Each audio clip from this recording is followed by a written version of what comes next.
Well, guys, this is Casey is Raw again, and this is Video Game Hunting, episode 44, part 3.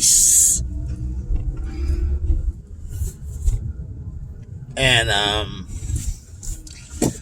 what's funny, that last video game that I picked up, I think it's called The Fist of the North Star. Of course, when I get home, and just happened to try to glance to see if I had it, I found it almost immediately. After the first time I try to look all over, it takes forever to look at that shelving and try to spot one game.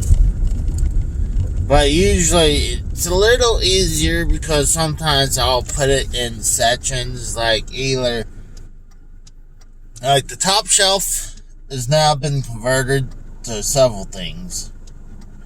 As the Famicom disc games. Now I squeezed in where I got the import NES games, like the PAL or European games and the Asian games. And then it's more my high price or more rare NES games. And some of the rare games even went down to the next lower shelf. But also there's a bunch of Famicom games there too. They're sitting on the shelf because honestly I think I probably should just pick out the ones I want to keep and get rid of some of the ones that I know just won't ever play. Good God, it's stuffy as hell. Because I got like a whole stack like that big that I not have time to play right now.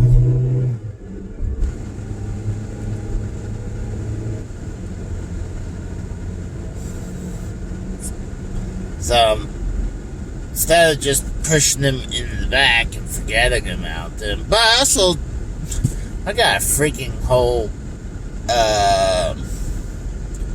big box of Genesis games I need to bring back in because no one wants them. No one wants them at all because they're sports games. But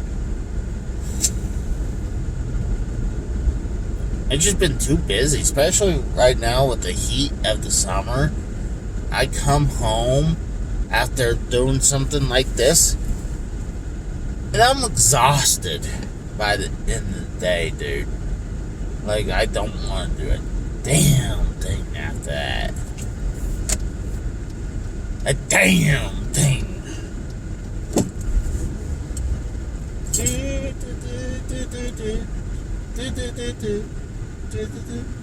I have a plan of attack today. I think I got an idea. What I'd like to do is, one, I'm going to try to get more footage of new places for you guys. 2, if there's nothing out there to get, I'm thinking I'm going to try to pick up a bunch of these Neo Geo arcade cards. If they're like $30 a piece, I'll pick up the cheapest ones first. And then,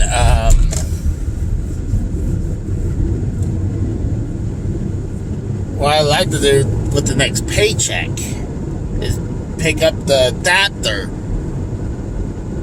from that I played the MVS games or the Neo Geo MVS carts, the arcade games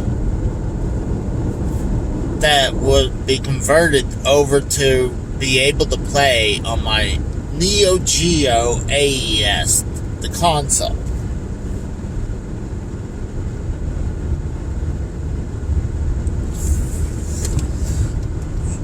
Sure, I'm glad it's raining. I love that song from Ernest Goes to Camp.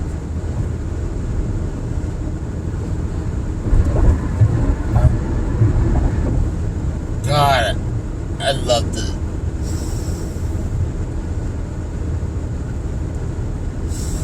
I might try to get the lyrics and me try to sing it for you guys and see how it goes. If it looks like crap, I don't know if I would want to keep it on there.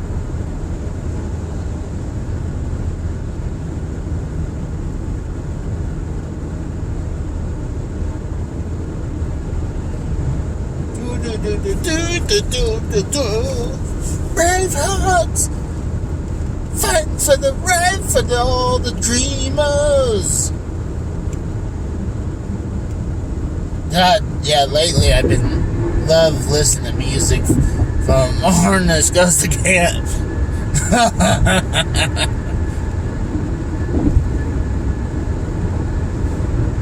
But yeah, I think that's my plan of attack.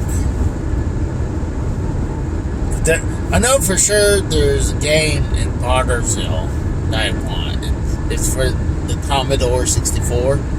It's cheap. I can pick that up. I would love to see if Scott wants to come by. Send him a message and he didn't answer, so it's okay. He doesn't have to always come when I call. I mean, it's not big. No business. And sometimes it's nice to do your own thing, though. But I always love having someone. I feel the more the merrier to come with you. But the only thing I don't like is when it was perfect with me and my late wife and my brother-in-law. We go game shopping or wherever, go flea marketing. And they're not just hovering around where I'm at. They spread apart. We do our own thing. I don't like going to game shopping. Someone's hovering around with me. I feel like, go look around. If you don't like video games, go see if there's a movie you like or something like that. Or toys or wherever. Comic books, music, wherever. It was perfect with, like I said, with my late wife and my brother-in-law. And a lot of times when my late wife, when she was just in bad shape and she didn't want to go, me and my brother-in-law, we would have a blast all the dang time. All the dang time. It was fun, too. We would talk about a bunch of stuff. Then we would rock out, listen to music, and sing.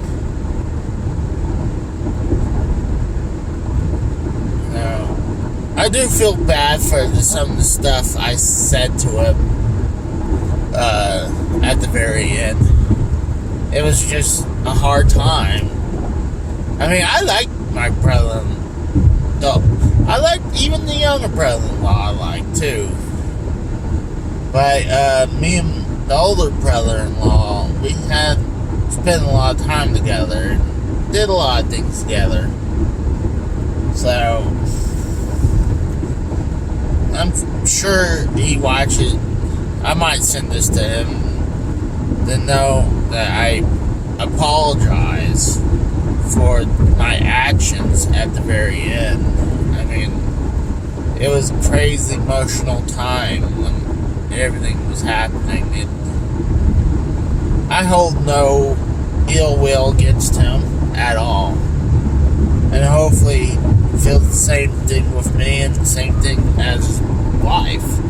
And I hope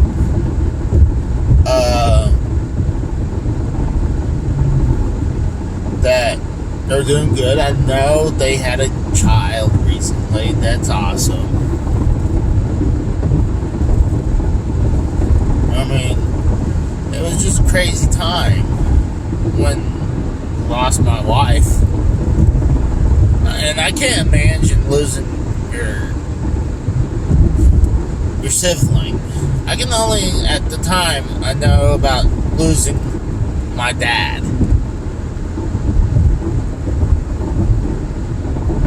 And I had my dad for obviously a huge chunk of my life. Only the last, I think it was 6 years ago, he passed away.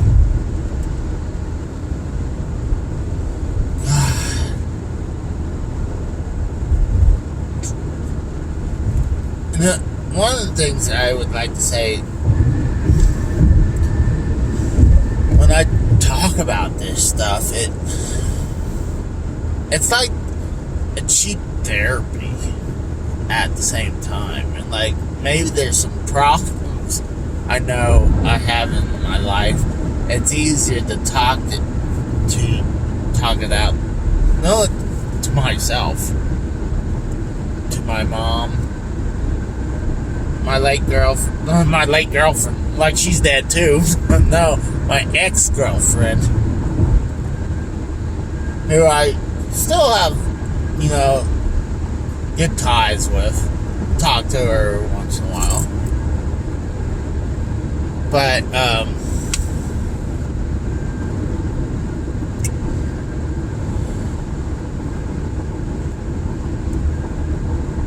I know one thing, I was lost for a good year. You know what?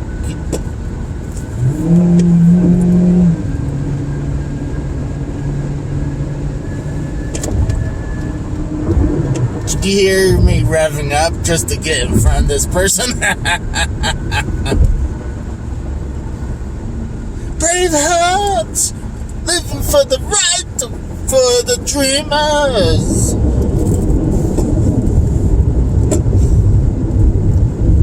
But no, I was when I lost my wife, a huge chunk of me was gone. When she died, a huge chunk of me died with her. I love that woman.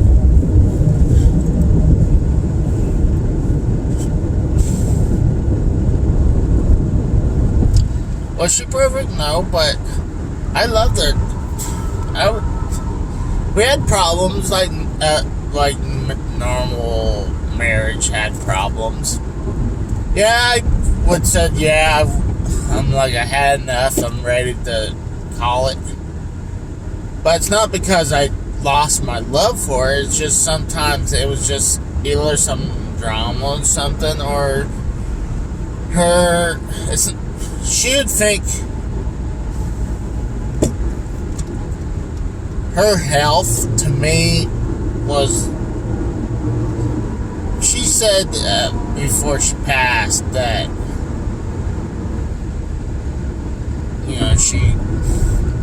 she almost wished herself to die. I was like, I don't want to hear that. I really don't.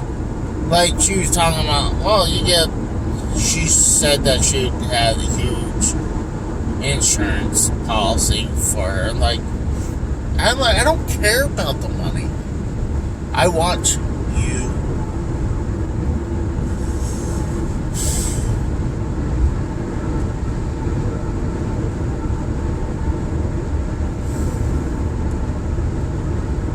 She bring that up every once in a while. Like, I don't care about the money. That's not my priority of, last until to get the money. No, I want to grow old with you. That was my goal.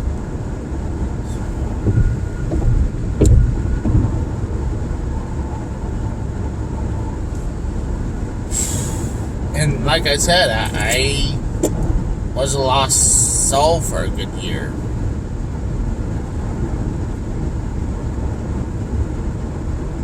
You can even ask, oh, my friends in real life. Even though a bunch of you guys I consider in the community, a bunch of you guys I consider my friends as well. I would hang out with a bunch of you guys if you were here. But the people I know here know me at that time frame. I was lost. I was trying to do anything to cope over that loss.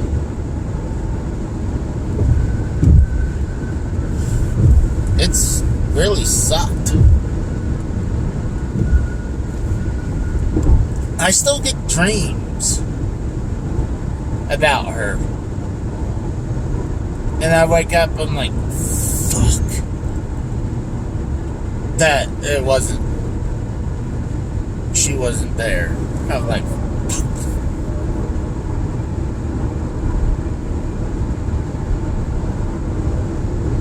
But that first year, especially the 6 months or so, there were some tiny little things that would trigger emotions. Just tiny little things that I'm like, I break down. At the time, I wasn't crying because I didn't know what to do.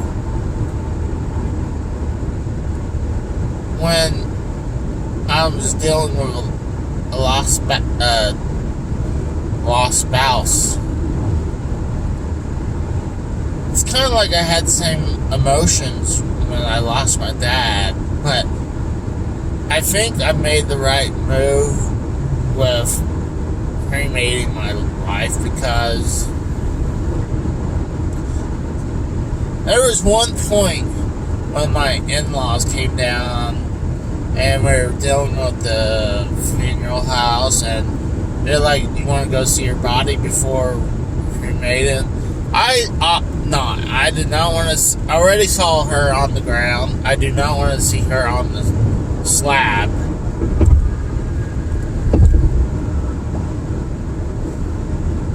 I would probably lost it. I didn't want to see that big one. I certainly didn't want seeing her on the ground. The last thing, or even I was a little agitated with her at the time. I wish a huge chunk of that was not there.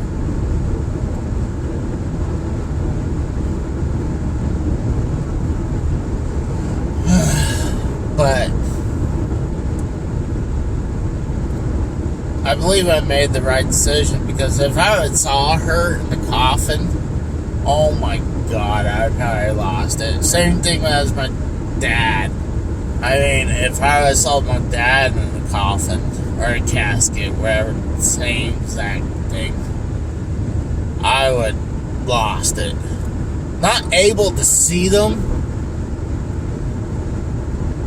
helped me to power through it.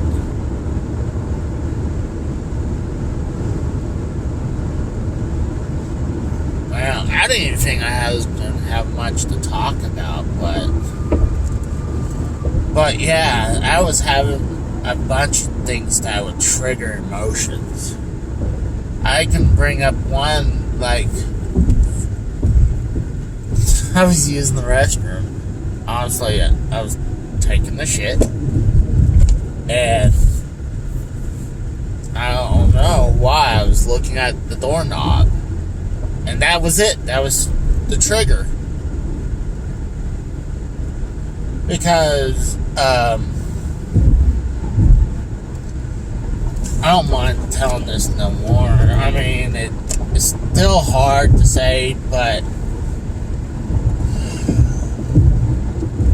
when, the morning, I woke up, I think I got up at 5:30 for work. I know I got up like half an hour before. I wanted to take a shower, but someone was in the bathroom, and I didn't want to be an asshole. So I was like, okay, you know what? sleep for another half hour before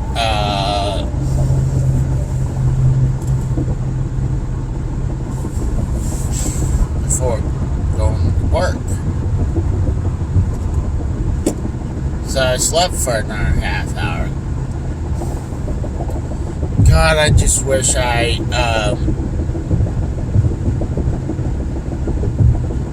at that time, you know, I could have saved her if I knew that, but well, actually I don't know, because she died by a heart attack though too. It was a drug-induced heart attack. So I don't know if I would have saved her, but so yeah, I slept for another half hour, and when I got up, I now gotta get ready for work. So I looked in. I think I peeked in. My mother-in-law was still in my bed. I believe I could hear.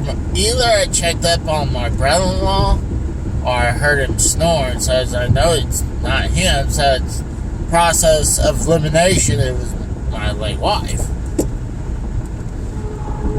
and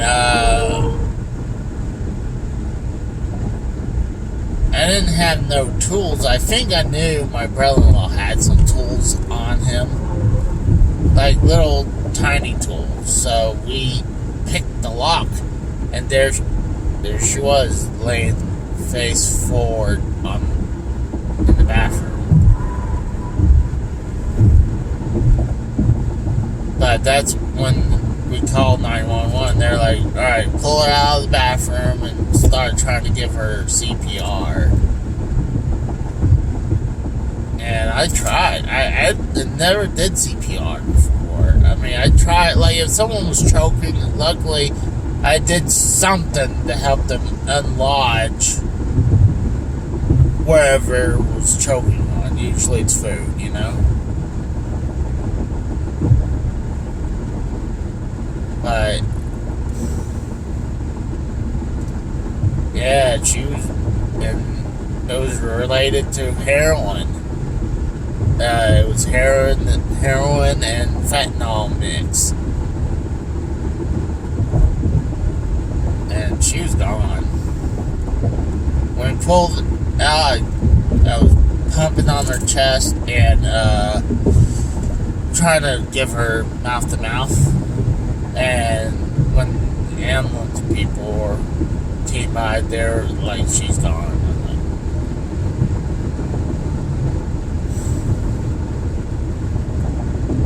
Looks like my phone's getting hot. Actually, I don't know why.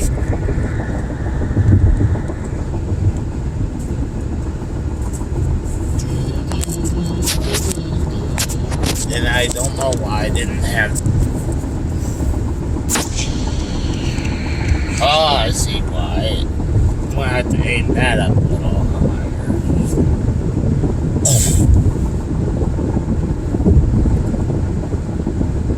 But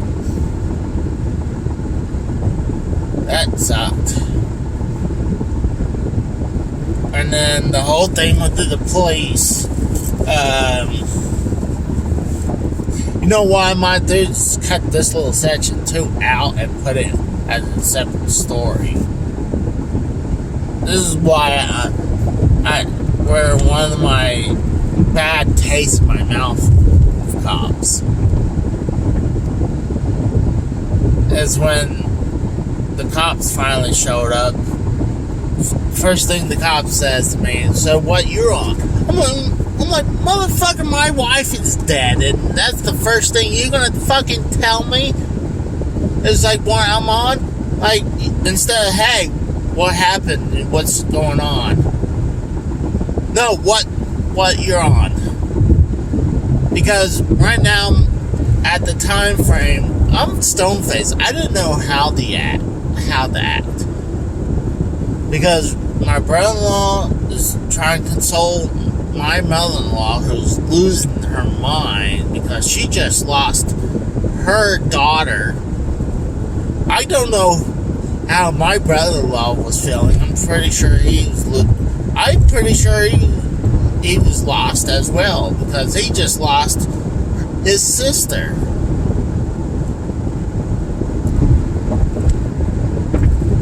I want to tell that prick cop, say, hey, not every freaking couple are both druggies. Maybe they're a mix. Maybe one's drugs and one's druggy and one's clean. And you know what? She didn't want to do drugs. I knew she was trying to be clean. The only reason she was doing drugs is because she was hurt. Her back was hurt. And her back was not even her fault either. It's because the hospital got her an infection in her spine doing now I'm getting really emotional. I'm getting like pissed off, emotional. But they were doing the spinal tap first because she had pseudotumor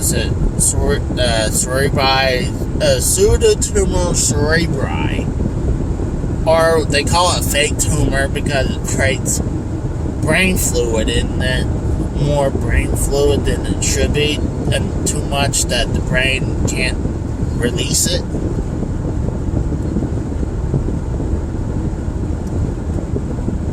But and she was clean before all that. She used to do coke. I was a little down about pot at the time. I'm still down about pot, but you know what? If it helps her with pain, if she doesn't get stoned every day, I'm okay with that.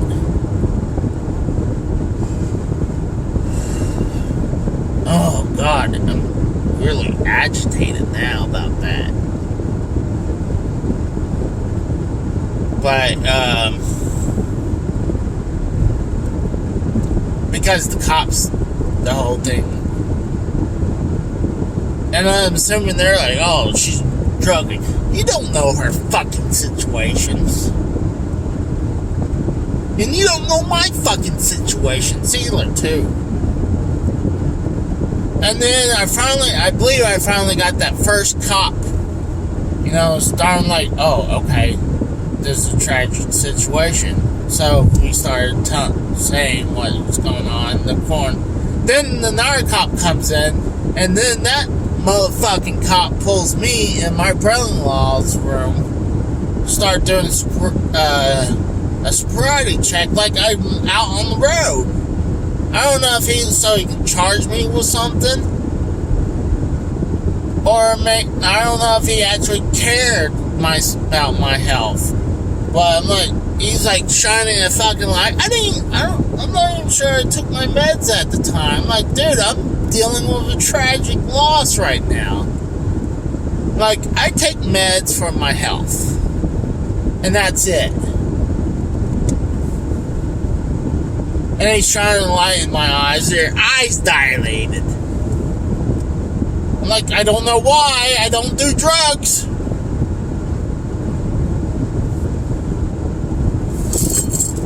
I barely even drink ever.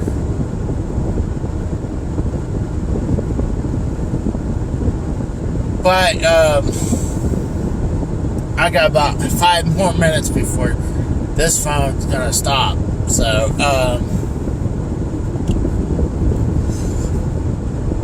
he told me to count to 100 with my eyes closed. See, this motherfucker didn't say go 1, 2, 3, 4. He just told me count to 100. And I still do this nowadays at my job.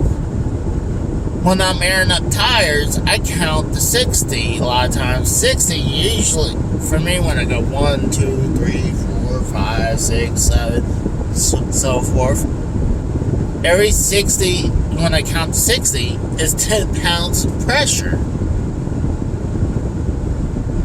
So I can, if it's like down to like, and don't use that on your car tires, by the way. This is for truck tires or trailer tires.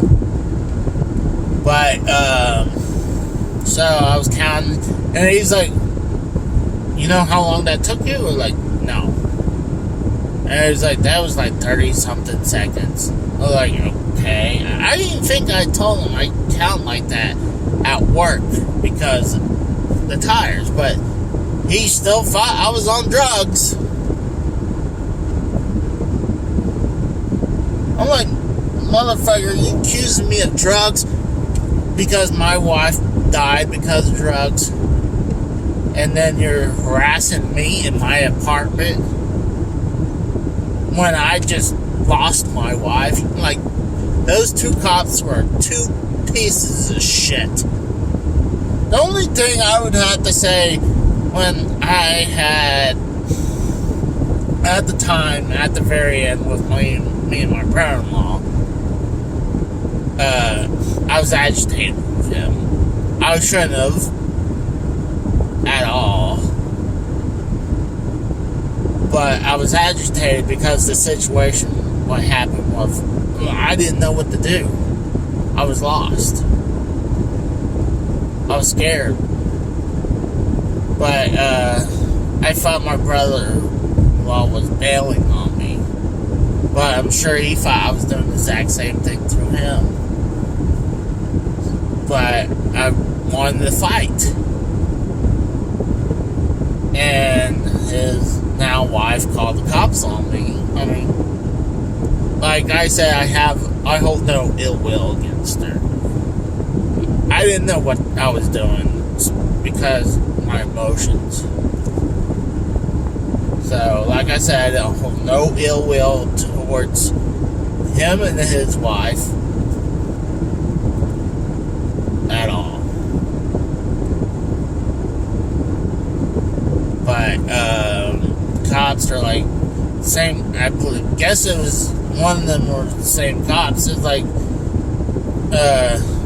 they knew I just lost my wife, and I told them I'm about to leave for Oklahoma anyways because I want to move back to Oklahoma because now I lost my wife. I was pretty much on the outs with my in-laws, and a huge chunk of their family didn't like me. Some of them did, a chunk of them didn't, but I'm going to stop the video here because I'm about to run out of time, so I'll be back.